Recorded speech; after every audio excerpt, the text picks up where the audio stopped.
जंगल में अभी बारिश हो रही है। चिड़िया के तीनों बच्चे बहुत डरे हुए हैं। उनकी माँ खाने की तलाश में घर से बाहर गई है। बच्चों ने पहली बार बारिश देखी है। उन्हें पता नहीं कि बारिश के समय पर क्या करना चाहिए। भैया अंदर आ जाओ, बाहर खतरा हो सकता है। माँ ने कहा है कि मेरे आने तक घोंसले से बाहर नहीं जाना। अरे मैं बाहर झांक कर देख रहा था कि ये आवाज कहाँ से आ रही है। मैंने देखा कि आसमान से बहुत सारा पानी नीचे गिर रहा है। कुछ भी हो भैया, लेकिन तुम माँ के आने तक बाहर मत जाना। टीलू बाकी भाइयों से सबसे बड़ा और समझदार था। उस पर अपने छोटे भाइयों की देखरेख करने की जिम्मेदारी थी। अपनी माँ का इंतजार करने के सिवाय बच्चे कुछ और कर भी नहीं सकते थे। इधर लाडो चिड़िया बारिश से बचने के लिए पेड़ की डाली पर रुकी हुई थी। उसे भी अपने बच्चों की चिंता हो रही थी। मेरे बच्चे ठीक तो होंगे ना? बारिश शुरू होकर भी बहुत समय हो गया है। मुझे जल्द से जल्द अपने बच्चों के पास जाना होगा। वो बहुत डरे हुए होंगे। इधर बारिश रुकने का नाम नहीं ले रही थी। कालू कौवा तेज बारिश में अपने घोंसले की तरफ जा रहा था। तभी उसे लाडो चिड़िया एक पेड़ पर बैठी हुई दिखाई देती है। वो उसके पास चला जाता है।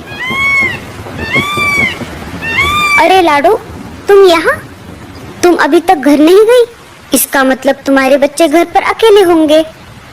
हाँ कालू भैया, मुझे मेरे बच्चों की बहुत चिंता हो रही है। लाडो, मैं तुम्हें डराना नहीं चाहता, पर तुम्हें बताना ये बहुत जरूरी है। सुना है एक खतरनाक चीलों का झुंड हमारे जंगल में घुस आया है। हाँ कालू भैया, मुझे ये बात पता है। जब मैं कल बुलबुल चिड़िया के घर गई थी, तब मैंने देखा कि एक चील बुलबुल चिड़िया के बच्चों को खा रहा था।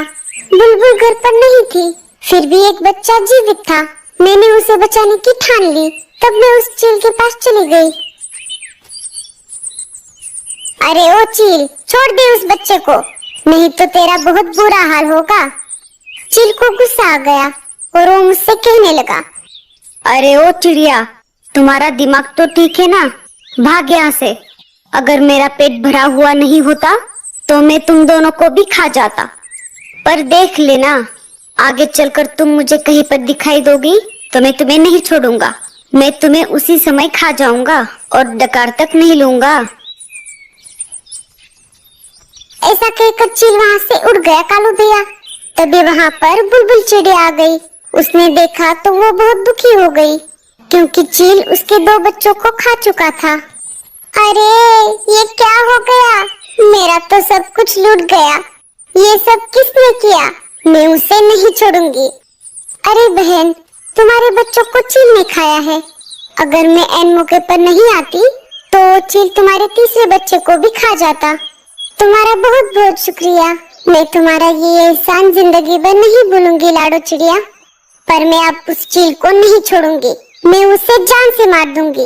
वो मेरे आखिरी बच्चे को कभी भी खाने आ सकता है। अरे बहन, जल्दबाजी में गलत कदम मत उठाना। वो सिर्फ तुम्हारे बच्चों का ही नहीं, जंगल के बाकी पंछियों का भी शिकार कर रहा है। उसे हमें झांसे में फंसाना होगा और फिर हम उसको उसके किए की सजा देंगे। बिना सोच विचार किए जल्दबाजी में फैसला लेना गलत बात है।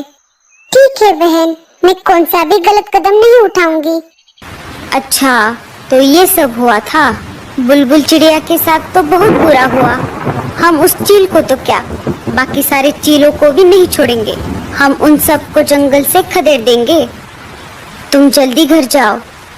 हाँ कालू भैया, बारिश रुके या ना रुके, मुझे कैसे भी करके मेरे बच्चों के पास जाना होगा। ठीक है लाडो, मैं चलता हूँ। कालू वहाँ से निकल जाता है। बारिश बहुत तेज थी। खुद की जान की परवाह ना करते हुए लाडो तेज बारिश में अपने बच्चों की तरफ निकल पड़ी। बारिश की वजह से उसे उड़ने में दिक्कत हो रही थी। उसके पूरे पंख भीग चुके थे, फिर भी वो रुकने का नाम नहीं ले रही थी। उसे अपने बच्चों के पास जो जाना था